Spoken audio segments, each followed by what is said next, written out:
Let me ask you something honest.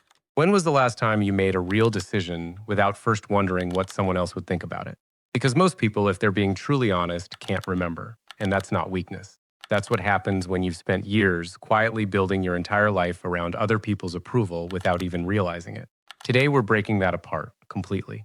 There's a book that genuinely disturbed me when I first read it, in the best possible way. It's called The Courage to Be Disliked, written by philosopher Ichiro Kishimi and author Fumitake Koga. And their central argument is this: every single problem in your life, every source of unhappiness, every relationship that drains you, all of it connects back to one thing: your need for other people's approval, not your past, not your failures, not the people who hurt you, your need to be liked. And I know that sounds almost too clean, too simple. But give me a few minutes, because what these two men built inside this book will quietly rewire the way you see yourself.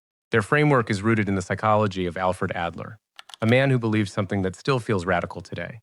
You are not shaped by what happened to you. You are shaped by what you are trying to achieve.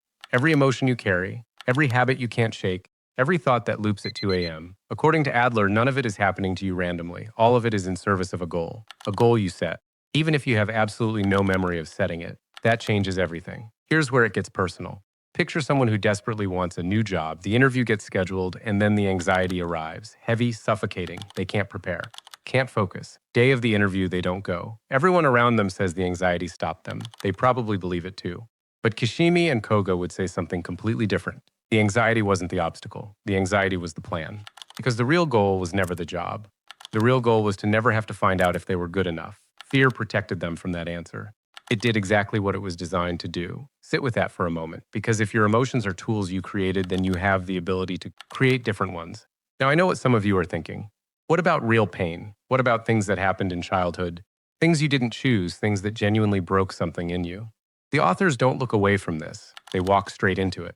They write that no experience is in itself the cause of your success or failure. You don't suffer from what happened. You suffer from the story you built around what happened, and that story you wrote it, which means you can rewrite it.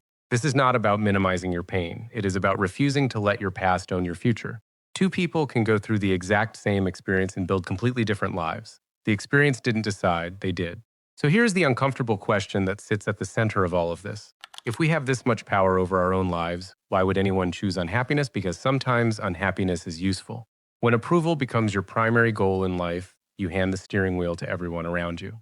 Every version of yourself gets filtered through one question: will they approve of this? And for a while it works. Approval feels warm. It feels like love, but it's borrowed, because the moment someone changes their standard, it disappears. So you adjust, you shrink, you perform. And then one day, even that isn't enough. That's when something really dark happens. When approval becomes impossible to reach, people don't just move forward. They flip entirely. They find a flaw, something permanent, something deep, and they hold it up like a shield. They say, I am broken in this specific way, and that is why no one could ever fully accept me. It sounds like honesty. It's actually armor. Because if the flaw is the reason you never have to risk real rejection again, you already rejected yourself first. You controlled the outcome before anyone else could, and the cruelest part, you haven't freed yourself from the need for approval at all. You've just made your surrender to it permanent. If this is landing for you right now, share this video with one person who you think is living their life for everyone else. Sometimes people just need to hear that there's another way. So what does that other way actually look like? Happy people and the authors are very specific about this: don't chase approval.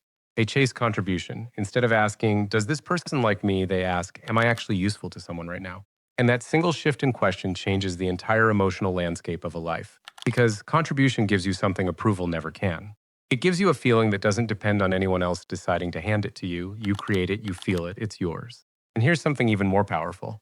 Kishimi and Koga argue that you don't have to do something extraordinary to matter to someone. Just your presence, your attention, your consistency. Simply being genuinely there for another person is enough.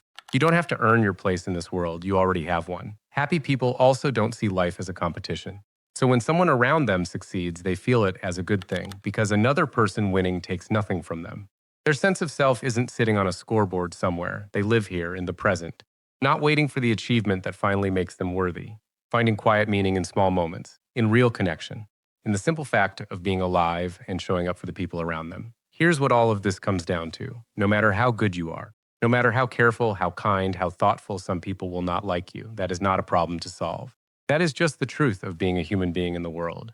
And the moment you stop fighting that truth, something lifts. Something that you've been carrying for a very long time. Because the goal was never to be liked by everyone. The goal is to have the courage to build a life that actually belongs to you. That's what this book is really about. And that courage, it's available to you right now, not after you fix something, not after you become someone else, right now. If this gave you something real today, share it with someone who needs to hear it. And if you want more content that actually makes you think you know what to do,